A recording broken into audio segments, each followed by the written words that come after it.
प्यारे छात्रों, आज हम लोग बात करेंगे कक्षा 10वीं के गणित के प्रश्न वाली 1.1 की प्रश्न संख्या 2 का, जो कि एग्जाम के एतबार से देखा जाए तो बहुत ही महत्वपूर्ण प्रश्न है और ऐसे प्रश्न एग्जाम में पूछने के चांसेस ज़्यादा होते हैं।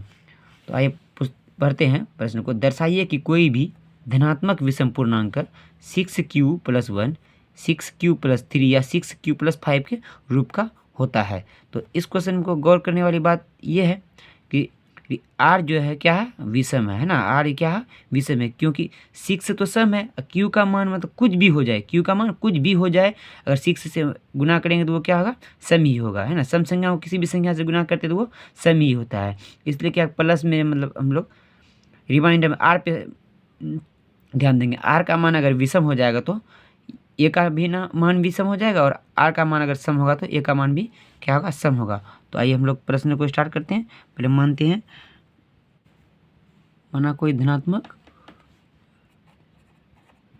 विषम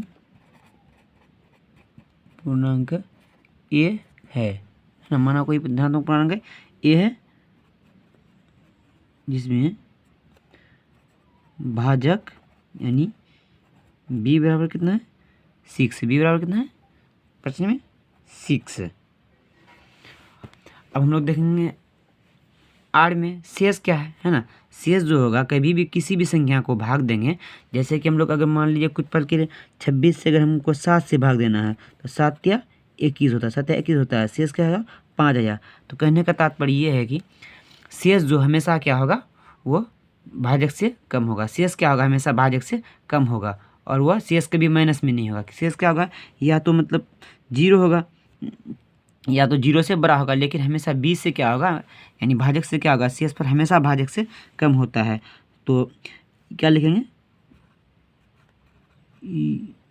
यूक्लिड विभाजन से, है ना, ए बराबर BQ + R, BQ + R। अब देखेंगे कि R जो है वो क्या होगा, R जो है या तो 0 के बराबर होगा या 0 से क्या होगा, बड़ा होगा ना। 0 के बराबर होगा या 0 से बड़ा होगा, लेकिन 20 से क्या होगा, हमेशा R क्या होगा, 20 से क्या होगा, छोटा होगा।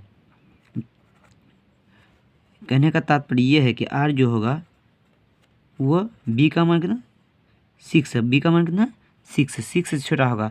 तो R क्या होगा, R बराबर या तो 0 होगा, या तो 1 होगा, या तो 2 होगा, या तो 3 होगा, या तो 4 होगा, या तो 5 होगा, है ना। इनसे ज़्यादा नहीं होगा। तो हम लोग देखेंगे कि हम लोग जानते हैं A बराबर BQ + R, BQ + R, यानी क्या हुआ, A बराबर B का मान हो गया आपका 6Q + R। अब यहाँ लिखेंगे R का अलग अलग मान देंगे। यदि R बराबर 0 हो, यदि R बराबर 0 हो तो A बराबर क्या हो जाएगा, 6Q + 0 बराबर 6Q। यदि R बराबर 2 हो, यदि R बराबर 2 हो तो A का मान क्या हो जाएगा, 6Q + 2। फिर से लिखेंगे, यदि R बराबर 3 हो तो A बराबर क्या हो जाएगा, 6Q + 3। फिर लिखेंगे, यदि R बराबर 4 हो तो A बराबर क्या हो जाएगा, 6Q + 4। यदि R बराबर 5 हो, A बराबर क्या हो जाएगा, 6Q + 5 हो जाएगा। ठीक है। तो अब फिर आगे देखते हैं। अब हम लोग देखेंगे क्या कि अगर हम R का मान 0 लिए हैं तो A का मान 6Q। यदि R का मान हम लोग 1 लिए हैं तो, सॉरी 1 नहीं लिए हैं ना, यहाँ पे हम लिख देते इसके बदले, यदि R बराबर 1, यदि R बराबर 1 हो तो A बराबर क्या हो जाएगा, 6Q + 1, है ना।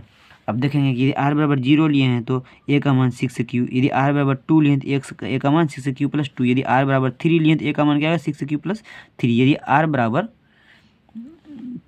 4 लिए हैं तो A का मान हो जाता है 6Q + 4। यदि R बराबर 5 लेते हैं तो A का मान 6Q + 5, और ये R बराबर 1 का मान छूट गया था ना। तो इसको हम लोग क्या किया कि दोबारा से यहाँ पे लिख दिए। अब हम लोग यहाँ पे गौर करेंगे कि 6Q को क्यू का कोई भी मान होगा तो 6 से गुना करने के बाद वो सम होगा, है ना। उसके बाद 0 उसमें जोड़ देंगे वो सम ही रहेगा। फिर 6 का क्यू का कोई भी मान लेंगे, ये तो सम होगा, लेकिन जब सम में सम जुटेगा तो वो भी क्या हो जाएगा, सम हो जाएगा, है ना। सम में फिर भी सम जुटेगा तो क्या होगा, ये संख्या विषम हो जाएगा। फिर सम में सम जुटेगा सम होगा, फिर सम में भी सम जुटेगा तो यहाँ पे विषम हो जाएगा। फिर यहाँ पे देखेंगे r बराबर यदि 1 हो, r क्या है, एक विषम संख्या है, किसी भी सम संख्या के साथ अगर विषम संख्या जोड़ेंगे तो r का मान, तो a का मान भी क्या आ जाएगा, विषम हो जाएगा।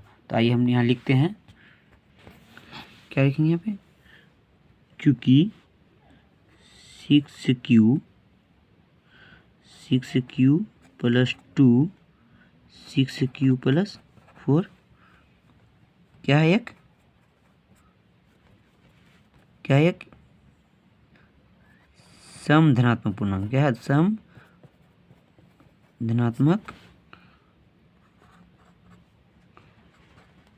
पूर्णांक है ना। बाकी क्या बचा, क्या लिखेंगे, इसलिए 6q सॉरी क्या लिखेंगे, इसलिए कोई भी धनात्मक विषम पूर्णांक, कोई भी धनात्मक विषम पूर्णांक 6q प्लस 1 6q प्लस 3 या 6q प्लस 5 के रूप का होता है।